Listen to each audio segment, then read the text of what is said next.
दोस्तों आखिर डीआरडीओ की बंद लैब्स के अंदर ऐसा क्या पक रहा है जिसकी भनक लगते ही अमेरिका के वॉशिंगटन और फ्रांस के डिफेंस कॉरिडोर्स के अंदर हलचल मच गई है। वो कौन सा अनालक्ष्य मेटा मटेरियल है जिसे एमका की स्किन के ऊपर फिट किया जा रहा है, जो दुनिया के सबसे खूंखार क्वांटम रडार को भी पूरी तरह से अंधा कर देगा। पर्दे के पीछे आखिर वो कौन सी सीक्रेट टेक्नोलॉजी टेस्ट हो रही है जिसने चाइना के जासूसों की रातों की नींद हराम कर दी है। दोस्तों तिब्बत के बर्फीले आसमान के अंदर जिनपिंग का सबसे बड़ा गुरूर उसका J-20 फाइटर जेट हमारे एमका के सामने हवा के अंदर ही क्यों राख हो जाएगा। आखिर एमका के उस भयानक और खौफनाक डिजाइन के अंदर ऐसा क्या छिपा है जिसे देखते ही वेस्टर्न कंट्रीज के बड़े बड़े डिफेंस एक्सपर्ट्स के पसीने छूट गए हैं।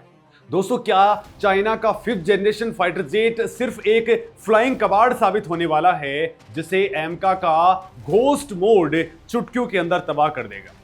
नमस्कार दोस्तों, मेरा नाम है मुकेश और आज हम उस सच को डिकोड करने जा रहे हैं जिसने दुनिया के अंदर हड़कंप मचा दिया है। दोस्तों हमेशा से दुनिया यही मानती आई है कि आसमान में उसी का राज होता है जिसका फाइटर जेट दुश्मन के रडार को चकमा दे सके। अमेरिका ने F-35 बनाया, चाइना ने J-20 बनाया और दोनों देश इसी घमंड के अंदर बैठे रहे कि उनके जेट्स स्टेल्थ हैं, यानी कि उन्हें कोई भी रडार देख नहीं सकता है। लेकिन दोस्तों भारत की सोच इन सुपर पावर से भी कहीं आगे की है। अभी दोस्तों डीआरडीओ की पूर्व महानिदेशक डॉक्टर सुमा वर्गीज ने एक बहुत ही बड़ा और हैरान करने वाला खुलासा किया है।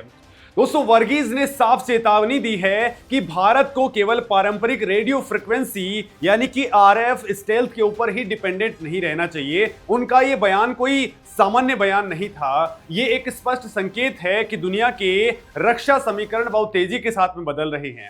आज जिस टेक्नोलॉजी के ऊपर अमेरिका और चाइना इतरा रहे हैं वो बहुत जल्द पुरानी होने वाली है। जब कोई देश एक फाइटर जेट बनाता है तो वो 1 या फिर 2 साल के लिए नहीं होता, उसका सर्विस लाइफ 30 से 40 साल का होता है। डॉक्टर वर्गीज का सीधा तर्क था कि आज के खतरे के हिसाब से डिजाइन किया गया जेट जब तक बड़े पैमाने पर सर्विस में आएगा तब तक दुश्मन का सेंसर नेटवर्क पूरी तरह से बदल चुका होगा। और यही दोस्तों एंट्री होती है भविष्य के सबसे बड़े खतरे की, जिसे क्वांटम रडार कहा जा रहा है।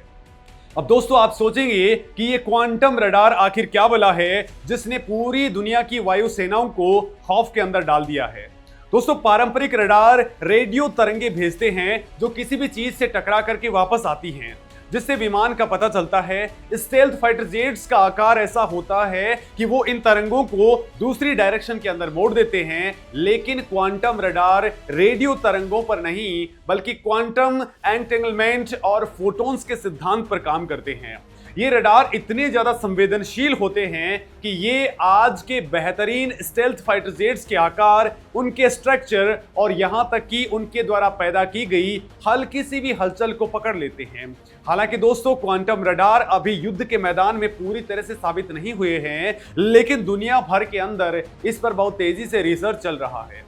अगर दुश्मन ऐसा कोई रडार बना लेता है तो पारंपरिक स्टेल्थ बेकार चली जाएगी। लेकिन दोस्तों भारत इस खतरे का इंतजार नहीं कर रहा है। भारत का एमका प्रोजेक्ट सिर्फ एक हवाई जहाज बनाने का प्रोजेक्ट नहीं है, बल्कि ये रडार और सेंसर के पूरे साइंस को हैक करने का एक मास्टर प्लान है। जो काम दोस्तों अमेरिका और रसिया पिछले कई सालों के अंदर नहीं कर पाए, डीआरडीओ ने उसे एक व्यवस्थित, अचूक और दीर्घकालिक रणनीति के तहत कर दिया है। दोस्तों जब हम एमका फाइटर जेट की बात करते हैं तो ये सिर्फ रडार से छिपने तक सीमित नहीं है। विमान की पहचान केवल रडार से नहीं होती है। विमान के इंजन की गर्मी, उनका इंफ्रारेड सिग्नेचर और उनके अंदर की निकलने वाली इलेक्ट्रॉनिक सिग्नल्स भी उसे दुश्मन की नजरों के अंदर ला सकती हैं। लिहाजा दोस्तों भारत ने एमका के लिए एक ऐसा multi spectral signature management system तैयार किया है जो इलेक्ट्रोमैग्नेटिक स्पेक्ट्रम के हर हिस्से को पूरी तरह से कंट्रोल कर सकेगा।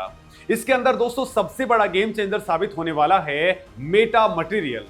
दोस्तों आईआईटी कानपुर ने हाल ही के अंदर अनालक्ष्य नाम का एक ऐसा meta material surface cloaking system यानी कि MSCS तैयार किया है जो किसी जादू से कम नहीं है। दोस्तों ये टेक्नोलॉजी फाइटर जेट को मल्टी स्पेक्ट्रल कैमोफ्लाज प्रदान करता है। ये सिंथेटिक अपर्चर रडार यानी कि सार की घातक तरंगों को सोखने की अद्भुत कैपेसिटी रखता है। दोस्तों डीआरडीओ इस रहस्यमय टेक्नोलॉजी का लगातार टेस्टिंग कर रहा है। मेटा मटेरियल ऐसे कृत्रिम पदार्थ होते हैं जिन्हें प्रकृति ने नहीं बनाया होता है बल्कि इंसानी दिमाग ने गढ़ा है।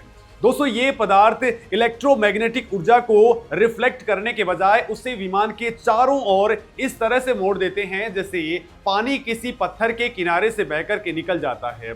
दोस्तों नतीजा ये होता है कि दुश्मन की रडार स्क्रीन के ऊपर विमान पूरी तरह से अदृश्य हो जाता है। लेकिन बात सिर्फ रडार की नहीं है, दुश्मन की हीट सीकिंग मिसाइलें विमान के इंजन की भयंकर गर्मी को मीलों दूर से ही सूंघ लेती हैं। इसके लिए दोस्तों एमका के अंदर एडवांस इंफ्रारेड सप्रेशन सिस्टम लगाया गया है। दोस्तों ये सिस्टम इंजन से निकलने वाली अत्यधिक गर्म गैसों को वायुमंडल के अंदर मिलने से पहले ही इतनी तेजी से ठंडा कर देगा कि दुश्मन का हीट सेंसर धोखा खा जाएगा। इसके साथ ही दोस्तों एमका का इलेक्ट्रॉनिक वॉरफेयर यानी कि ईडब्ल्यू शूट इतना ज्यादा उन्नत और खतरनाक है कि वो अपनी ओर आने वाली किसी भी रडार तरंग का 1 मिलीसेकंड के अंदर एनालिसिस कर लेगा। और फिर क्या होगा दोस्तों, फिर ये सूट ठीक उसी फ्रीक्वेंसी के अंदर भ्रामक सिग्नल वापस भेज देगा। दुश्मन के रडार ऑपरेटर को अपनी स्क्रीन के ऊपर एक एमका की जगह दर्जनों घोस्ट जेट्स यानी कि भूतिया विमान दिखाई देने लग जाएंगे। उसे समझ में भी नहीं आएगा कि असली विमान कौन सा है और वो किसके ऊपर निशाना साधे। दोस्तों ये सब कोई इंसान नहीं करेगा। कॉकपिट के अंदर बैठ करके एक इंसानी पायलट के लिए इतने कम समय के अंदर ये सब कुछ सोच पाना भी नामुमकिन होता है। लिहाजा एमका के अंदर एक आर्टिफिशियल इंटेलिजेंस यानी कि एआई आधारित इलेक्ट्रॉनिक पायलट मौजूद होगा। 1 सेकंड के 1000वें हिस्से के अंदर ये एआई मशीन तय करेगी कि दुश्मन की मौत किस तरीके से लिखनी है। अगर दुश्मन ने मिसाइल दाग दी है तो ये एआई तुरंत कैलकुलेट करेगा कि बचने के लिए कौन सा पैंतरा अपनाना है और कौन सी जेमिंग टेक्नोलॉजी का इस्तेमाल करना है। अब दोस्तों जरा एमका के उस खौफनाक डिजाइन और उसके आंकड़ों के ऊपर नजर डालते हैं जिसने चाइना और पाकिस्तान की नींद उड़ा दी है। दोस्तों मार्च 2024 के अंदर भारत सरकार की कैबिनेट कमेटी ऑन सिक्योरिटी यानी कि सीसीएस ने करीब 15,000 करोड़ रुपए जो करीब 1.8 बिलियन डॉलर बनते हैं उसकी लागत से एमका के 5 प्रोटोटाइप विकसित करने की आधिकारिक मंजूरी दी थी। एरोनॉटिकल डेवलपमेंट एजेंसी यानी कि एडीए और हिंदुस्तान एरोनॉटिक्स लिमिटेड यानी कि एचएएल के साथ साथ भारत की प्राइवेट सेक्टर की कई सारी कंपनियों का एक स्पेशल पर्पस व्हीकल यानी कि एसपीवी इस महत्वाकांक्षी प्रोजेक्ट को आकार दे रहा है। दोस्तों एमका एक 25 टन क्लास का दोहरे इंजन वाला multi role stealth fighter jet है। इसके स्ट्रक्चर को इस तरह से गढ़ा गया है कि रडार की तरंगे इस पर टिक भी ना सके। इसके एयरफ्रेम का 38 से लेकर के 40% हिस्सा एडवांस कार्बन फाइबर कंपोजिट सामग्री से बना होगा जो इसे हल्का लेकिन स्टील से भी ज्यादा मजबूत बनाएगा। दोस्तों इस जेट के अंदर diamond shaped trapezoidal wings, V tail और बिना डाइवर्टर वाले सुपरसोनिक इनलेट यानी कि डीएसआई का इस्तेमाल किया गया है। दोस्तों स्टेल्थ फाइटर जेट की सबसे बड़ी कमजोरी उनके इंजन के घूमने वाले टरबाइन ब्लेड्स होते हैं। अगर रडार की नजर इन ब्लेड्स के ऊपर पड़ जाए तो विमान तुरंत पकड़ में आ जाता है। इसे सुलझाने के लिए भारत ने एमका के अंदर अंग्रेजी के एस आकार का एक सर्पेंटाइल डक्ट बनाया है। इस डक्ट की वजह से हवा तो अंदर इंजन तक पहुंच जाती है लेकिन रडार की तरंगे सीधे फैन ब्लेड्स तक कभी भी नहीं पहुंच पाती हैं। इसके अलावा दोस्तों ट्रेडिशनल फाइटर जेट्स के अंदर अपने वेपन्स विंग के नीचे टांग करके ले जाए जाते हैं जिससे उनका रडार क्रॉस सेक्शन बहुत बड़ा हो जाता है। लेकिन एमका अपने सारे वेपन्स अपने पेट के अंदर छिपे हुए इंटरनल वेपन बे के अंदर लेकर के उड़ेगा। इस अंदरूनी चेंबर की कैपेसिटी लगभग 1500 किलोग्राम की होगी जिसके अंदर 4 लंबी दूरी की हवा से हवा में मार करने वाली बियॉन्ड विजुअल रेंज मिसाइलें या फिर प्रिसीजन गाइडेड बॉम्ब्स रखे जा सकेंगे। और अगर दुश्मन कमजोर है या एयर डिफेंस पहले ही तबाह हो चुका है तो एमका अपने बाहरी पंखों पर भी भारी बम और मिसाइलें लाद करके भयंकर तबाही मचाने के लिए निकल सकता है। लेकिन दोस्तों किसी भी फाइटर जेट की असली आत्मा उसका इंजन होती है और यहीं पर भारत ने एक ऐसी सोची समझी कूटनीति और रणनीतिक चाल चली है जिसने पेंटागन तक के अंदर खलबली मचा दी है। दोस्तों भारत इस क्षेत्र के अंदर एक 2 स्टेज रणनीति अपना रहा है। पहले चरण के अंदर यानी कि एमका मार्क 1 के अंदर अमेरिका की जनरल इलेक्ट्रिक कंपनी का GE-F414 after burner turbofan engine इस्तेमाल किया जाएगा। ये वही भरोसेमंद और शक्तिशाली इंजन है जो अमेरिका के F-18 सुपर हॉर्नेट और भारत के तेजस मार्क 2 को बेमिसाल ताकत देता है। इसके प्रत्येक इंजन की क्षमता 98 किलो न्यूटन थ्रस्ट की होगी। लेकिन दोस्तों असली खेल और असली तबाही का मंजर तो दूसरे फेज में देखने को मिलेगा। एमका मार्क 2 के लिए भारत फ्रांस की मशहूर कंपनी सैफ्रॉन के साथ मिलकर के एक बिल्कुल नया 120 किलो न्यूटन क्लास का महाशक्तिशाली इंजन विकसित कर रहा है। दोस्तों ये कोई छोटी मोटी डील नहीं है, ये लगभग $7 बिलियन का एक ऐतिहासिक समझौता है। इस डील की सबसे बड़ी खास बात यह है कि इसके अंदर 100% ट्रांसफर ऑफ टेक्नोलॉजी यानी कि टीओटी और पूरी इंटेलेक्चुअल प्रॉपर्टी यानी कि आईपी राइट्स भारत के पास में रहेंगे। बिना विदेशी पाबंदियों के भारत अपने खुद देश के अंदर इस इंजन का निर्माण करेगा। आखिर दोस्तों 120 किलो न्यूटन के इतने भारी भरकम इंजन की जरूरत आखिर क्यों है? तो दोस्तों इसका सीधा सा जवाब है पावर जनरेशन और डायरेक्टेड एनर्जी वेपन्स। दोस्तों भविष्य के युद्ध मिसाइलों से ज्यादा लेजर वेपन से लड़े जाएंगे। एक शक्तिशाली जेट इंजन न केवल विमान को अकल्पनीय रफ्तार देगा बल्कि वो विमान के अंदर इतनी ज्यादा बिजली प्रोड्यूस करेगा कि भविष्य के अंदर एमका पर लेजर हथियारों को भी तैनात किया जा सकेगा। दोस्तों ये टेक्नोलॉजी एमका को पूरी तरह से अजेय बना देगी। अब दोस्तों जरा नजर डालते हैं उस दुश्मन पर जो भारत के खिलाफ सबसे ज्यादा साजिशें रचता है। हम बात कर रहे हैं चाइना और उसके गुरूर यानी कि J-20 फाइटर जेट की। दोस्तों चाइना दुनिया भर के अंदर ढिंढोरा पीटता है कि उसका चेंगडू J-20 एक बेहतरीन 5th जनरेशन का फाइटर जेट है। लेकिन दोस्तों वेस्टर्न रक्षा विशेषज्ञ और डीआरडीओ के बारीक एनालिसिस से चाइना के इस झूठ की पूरी परतें खुल चुकी हैं। दोस्तों सच्चाई ये है कि J-20 का स्टेल्थ पूरी तरह से कंप्रोमाइज्ड है। J-20 का आकार बहुत ही विशाल है और इसके अंदर सामने की तरफ छोटे पंख लगे हैं जिन्हें कैनार्ड्स कहा जाता है। दोस्तों स्टेल्थ इंजीनियरिंग का ये पहला उसूल है कि कैनार्ड्स रडार के लिए एक बहुत बड़ा रिफ्लेक्टर बन जाती हैं। जब J-20 आसमान के अंदर तेजी से मुड़ने के लिए अपने कैनार्ड्स को हिलाता है तो उसका रडार क्रॉस सेक्शन यानी कि RCS इतना ज्यादा बढ़ जाता है कि वो किसी भी सामान्य रडार पर एक बहुत बड़े कमर्शियल जहाज की तरह दिखने लग जाता है। इसके विपरीत दोस्तों भारत का एमका बिना किसी कैनार्ड के विशुद्ध स्टेल्थ जियोमेट्री के ऊपर आधारित है।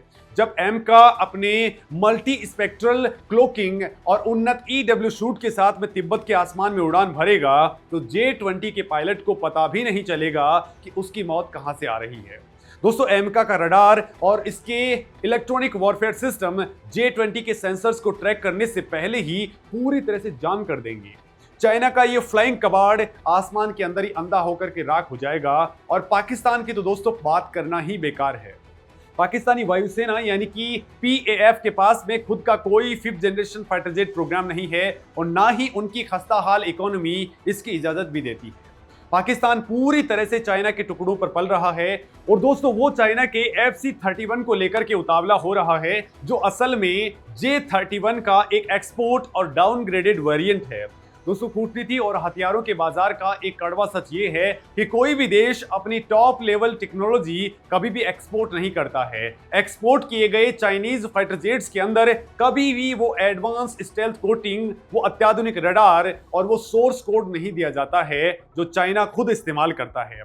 इसके सामने दोस्तों जब भारत का स्वदेशी एमका आसमान के अंदर उतरेगा तो वो अकेला नहीं होगा। दोस्तों क्या पाकिस्तान को अंदाजा भी है कि उसकी मौत किस झुंड के रूप में आने वाली है? जब एमका उड़ेगा तो उसके साथ में हवा के अंदर छिपे हुए उसके अदृश्य ड्रोन वॉरियर्स उड़ेंगे जिन्हें कैट्स वॉरियर कहा जाता है।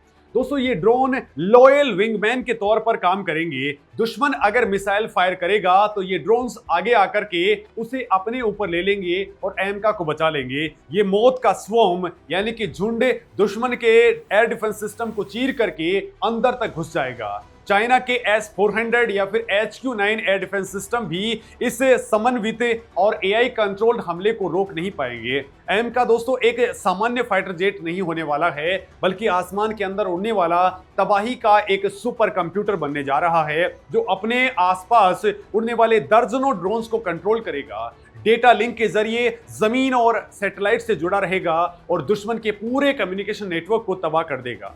दोस्तों, भारत के इस प्रोजेक्ट की रफ्तार अब फाइलों से निकल करके जमीन पर आ चुकी है। 2023 के अंदर इसका विस्तृत डिजाइन पूरी तरह से फ्रीज कर दिया जा चुका था और मार्च 2024 के अंदर सीसीएस की मंजूरी के बाद में अब निर्माण का काम बहुत जोर शोर से चल रहा है।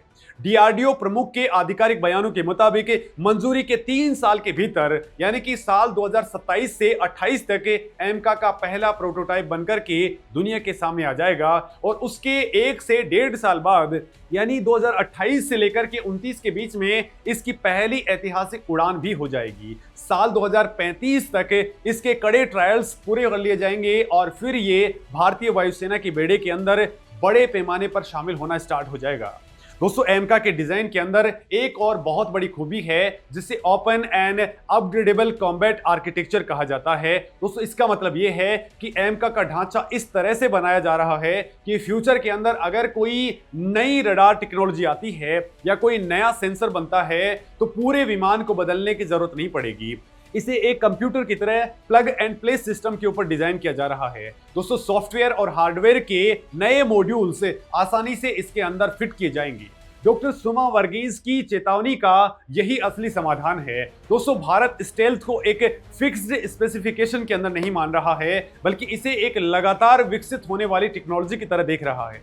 Quantum sensing, photonics, artificial intelligence, electronic warfare और ऑटोनोमस सिस्टम्स के विकास के साथ साथ एमका भी अपग्रेडेड होता रहेगा। दोस्तों, साल 2035 का वो मंजर सोचिए जब आसमान के अंदर भारत का राज होगा। ये तैयारी सिर्फ पाकिस्तान जैसे मोहरों के लिए नहीं है। भारत ग्लोबल वॉर और दुनिया के बदलते सामरिक समीकरणों के लिए खुद को तैयार कर रहा है। दोस्तों, इलेक्ट्रोमैग्नेटिक स्पेक्ट्रम पर कब्जा करने वाला प्रोजेक्ट एक्स हो या फिर एआई कंट्रोल्ड स्वॉर्म ड्रोन्स, ये सब एमका के इर्द गिर्द बुने जा रहे हैं। जब एमका आसमान की छाती चीरता हुआ उड़ान भरेगा तो ये भारत की रक्षा इंजीनियरिंग और कूटनीति की सबसे बड़ी विजय होगी। दोस्तों, ये केवल एक विमान का उड़ना नहीं है बल्कि ये दुनिया को भारत का स्पष्ट संदेश होगा कि अब हम हथियार खरीदने वाले नहीं बल्कि भविष्य के युद्धों की दिशा तय करने वाले देश बन चुके हैं। दोस्तों, चाइना के फाइटर जेट्स की संख्या और पाकिस्तान की चालबाजियां इस ब्रह्मास्त्र के सामने एक ही झटके के अंदर राख हो जाएंगी। भारत की रणनीतिक स्वायत्ता, आर्थिक मजबूती और रक्षा के क्षेत्र के अंदर आत्मनिर्भरता अब रुकने वाली नहीं है।